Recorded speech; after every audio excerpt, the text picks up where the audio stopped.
It's the morning before class, and Lindsay Stamper is up making her usual cup of coffee.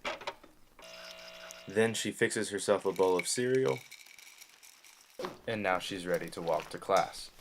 Something she may not be able to do if she didn't live downtown at the Standard. And then the fact that I can walk to class every day. I almost never use my car unless I'm going to the store or something like that. And Lindsay isn't alone. According to a report made by CNBC in 2014, student housing is now a $4 to $5 billion business.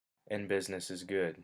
The Mark, Athens' soon-to-be newest luxury apartment, will be the fourth high-rise built in almost as many years. If you have properties that are adjacent or very close to being adjacent to campus, and those properties are filling to 100% year after year, a lot of times if you can come in and build an equivalent product or a better product and have a similar price point, your project is going to be successful, and that's what has happened here with the Mark. However, these luxury high-rises have driven up the values of adjacent buildings and land, putting property owners in a tough situation. Here's Subway. They're going to pay $5,000 a month. Here's a local tenant. They can only pay $3,500. That's where your value system comes into play. Do you care about supporting local businesses? How much do you care about it? $1,500 a month worth? Is it worth that much to you? You know, those are the types of choices that are facing property owners right now. For example, let's say that this chain restaurant Cola just opened in downtown Cityville, but had a rough first year acclimating itself to the new market. That's okay, because it has a support system of other restaurants that are performing really well to offset the Cityville Cola's losses. Local businesses, however, don't have that same luxury and must perform well in any environment or else they will fade away.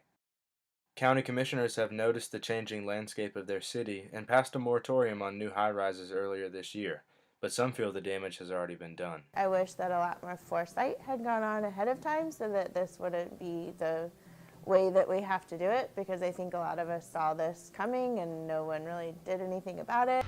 And local business owner Devin Clower is absolutely right.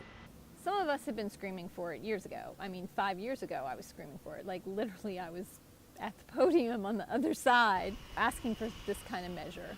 But as the saying goes, better late than never. It's great we have this moratorium, but I wonder how much, it's kind of hard to undo this kind of damage.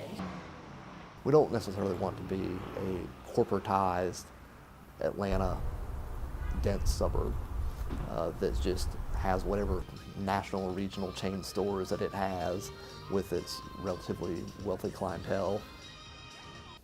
What is disconcerting to folks is how much is too much residential downtown. And then with the residential downtown, it is certainly changing the mix of businesses. And I think that's a big concern. On the other hand, there are some who believe these are the problems of a thriving downtown community. Those problems come with success, things like parking, oh, we don't have enough parking. Well, think about the towns who have nobody coming to downtown, so I guess it's a good problem to have. Every college town has an obligation to cater to its students, but those that live there full time can't be forgotten. It's not just about passing a moratorium and trying to limit the things you don't like. It's also about investing in what you do like. And right now, this community, they want more family-friendly infrastructure. They need it. Athens is still so unique and full of creativity, but city officials must now walk a fine line between preserving that character and keeping up with changes in the marketplace.